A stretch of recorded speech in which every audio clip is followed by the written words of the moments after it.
잃게 되고 정체성을 잃으면서 그 인생의 무게를 견디지 못해서 도망쳐버린 모세는 자신이 이제 이 세상에서 무엇을 해야 하는 그런 사람인지를 완전히 모르게 되는 그런 사람으로 성장하게 됩니다. 자, 이런 사람이 이제 뭐 언약이라든지 뭐 약속의 땅이라든지 뭐 이런 소리를 들으면 어떤 마음이 들겠습니까? 답답한 마음 드는 거예요. 다 귀찮은 거예요.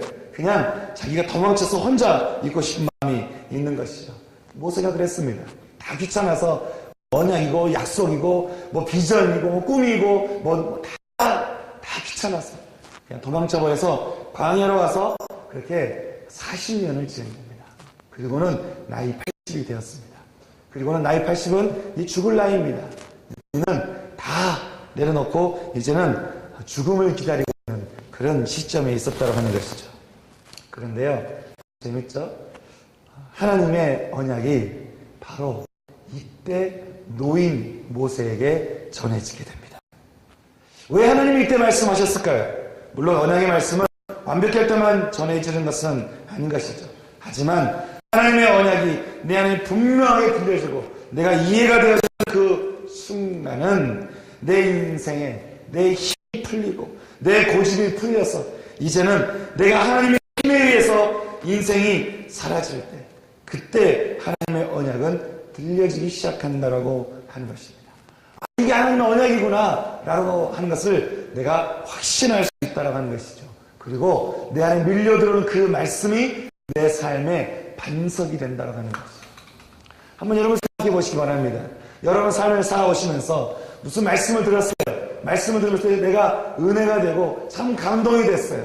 그러면 그 감동이 되는 그 말씀이 여러분의 삶에 위기가 올 때 여러분의 삶을 빠뜨리지 않게 하고 반석이 되겠습니까? 우리가 너무 그렇지 않은 거예요. 감동만 받아요. 아, 좋았다 라고 우리가 생각만 해요. 말씀을 들으면서 그 말씀이 내 삶 가운데 들어와서 내 안에 기반이 되고 반석이 돼서 좀처럼 쓰러지지 않는 사람, 좀처럼 넘어지지 않는 사람, 그런 사람이 되느냐? 그건 아닌 거예요. 말씀은 말씀이고 쓰러지는 것은 여러분 어떠십니까? 만약에요, 내 안에서 그만 말씀드린 것처럼 내 고집이 꺾여지고 내 힘이 풀리고 그리고 내가 하나님에 의해서만 내 하나님에 살 수 없는 나는 그런 연약한 존재를 인정하고 하나님 앞에 머물렀을 때 그때 내 안에서 들려지는 그 말씀 한마디 한마디는 내 삶의 기반이 된다라고 하는 것입니다.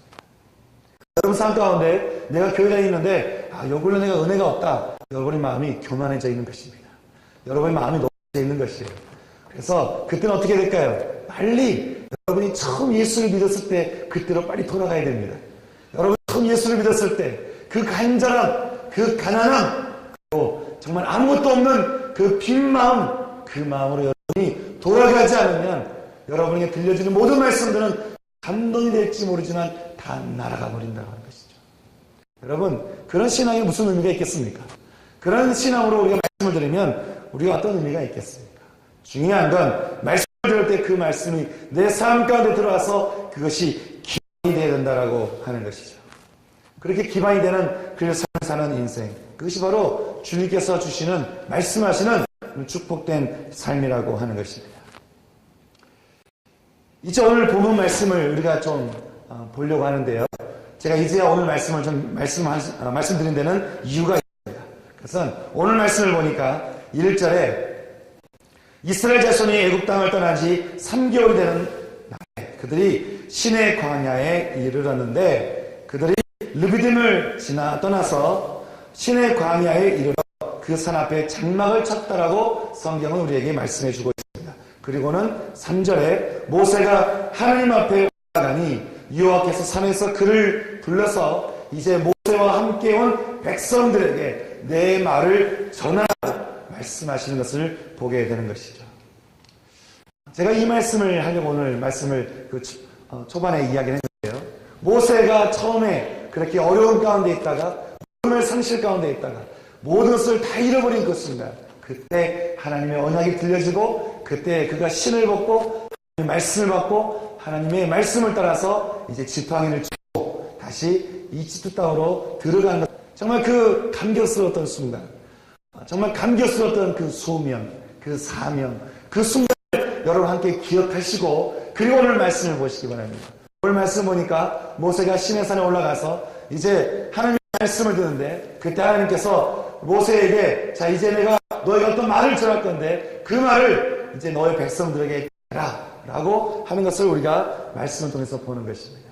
여러분 이 장면을 보면서 여러분 어떤 생각이 들지 모르겠지만 참 이 장면을 보면서 제 안에서 참 감격스러운 그런 마음이 드는 것은 불과 1년 전에 모세는 어떤 모습이었습니까? 아까 말씀드린 대로 모든 것을 상실한 사람이었습니다. 모든 것을 잃어버린 사람이었습니다. 정체성도 없고 내 안에서 무슨 어떤 몸을 다 잃어버린 사람이었어요. 심지어는 신체적인 그런 힘도 잃어버린 정말 모든 것이 다 잃어져 버린 그런 사람이 바로 모세였습니다. 그게 바로 불과 1년 전에 모세였다라고 하는 것이죠. 그런데 그가 하나님 앞에 언약을 받고 말씀을 받고 그리고 하나님 앞에 섰을 때 그가 어떻게 변했습니까? 오늘 말씀을 통해서 우리가 그 모습을 보는 것이죠.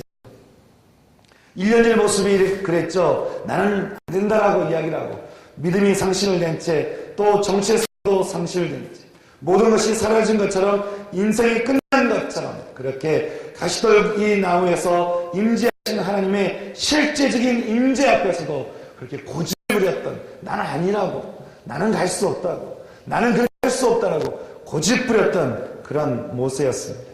어쩌면 왕년 이야기나 하면서 이제 죽음을 기다리고 있었던 아무런 볼품 없었던 아무런 힘도 능력도 없어 보이는 그런 노인의 모세였다라고 하는 것이죠. 여러분 삶 가운데 여러분을 바라볼 때 나는 참 내 인생이 참 절망적이고 내 생각이나 내 성격이나 내 성품이나 내 환경이나 내 주변을 보면 참 뭔가 희망을 가질 것이 없는 소망을 가질 것이 없는 참 내 주변이 온통 절망투성이로 혹시 여러분 가운데 낙담되는 마음이 있으십니까? 여러분 이 모세를 보시기 바랍니다. 여러분의 낙담이 아마 모세를 비교할 때 별거 아닐 것 같습니다. 모세는 모든 것에서 전 인생적으로 낙담이 되었던 사람이었습니다. 그는 소망이라고는 찾아볼 수 없었던 사람이었습니다. 하지만 그가 1년 전에는 불과 그랬던 사람이었지만 지금은 어땠습니까? 모세가 300만 명이라고 하는 어마어마한 이스라엘 백성들을 이끌고 그가 시내산 앞에 가서 지도자로 서 있는 것입니다. 이렇게 될 줄 누가 알았겠습니까? 이렇게 모세가 변화될 줄 누가 알았겠습니까? 그것은 모세 자신도 몰랐을 것입니다. 모세가 하나님 앞에서 완전하게 그렇게 엎드릴 수 있는 그런 순간이 있지 않았다 한다면 어떻게 이런 것을 우리가 알 수 있었겠습니까?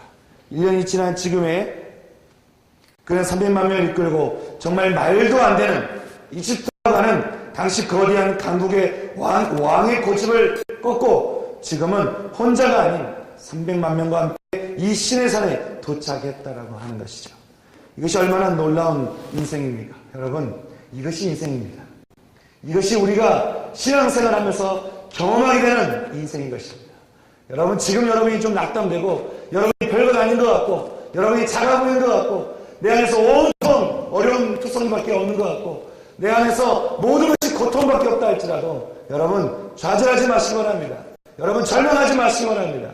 왜 그렇습니까? 여러분 우리가 하나님을 부르짖고 하나님 앞에 내 인생을 다 내놓고 그분께 내 인생을 맡겨드렸을 때 그리고 나서의 그 인생은 아주 기가 막히게 반전의 역사가 우리 가운데 일어난다는 것이죠.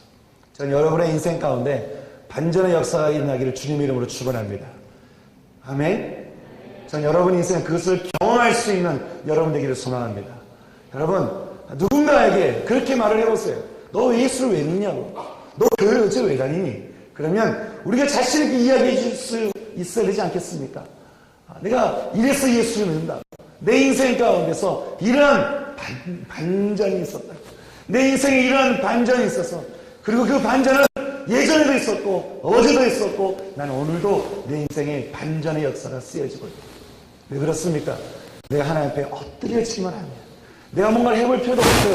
내가 뭔가를 하려고 노력할 필요도 없어요. 모세는 뭔가 노력하지 않았어요.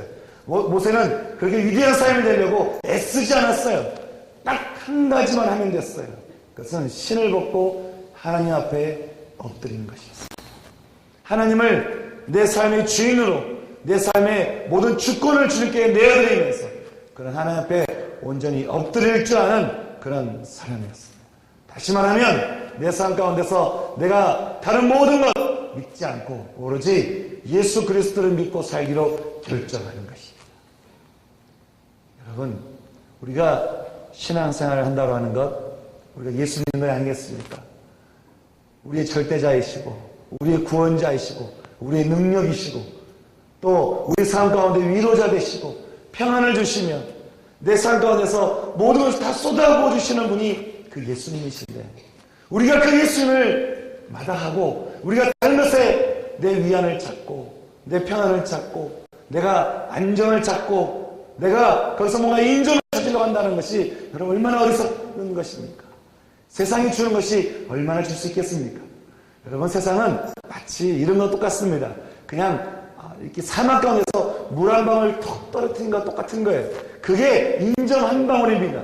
사람들이 그 인정 한 방울을 먹으려고 얼마나 애쓰는지 몰라요. 얼마나 밤새면서 일하는지 모릅니다.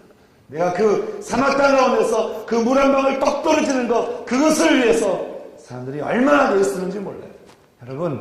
여러분 인생 그렇게 살지 마시기 바랍니다. 여러분, 생수의 근원 되시는 예수 그리스도를 믿으시고 생수의 근원과 더불어 살 수 있는 여러분의 인생 되기를 소망합니다.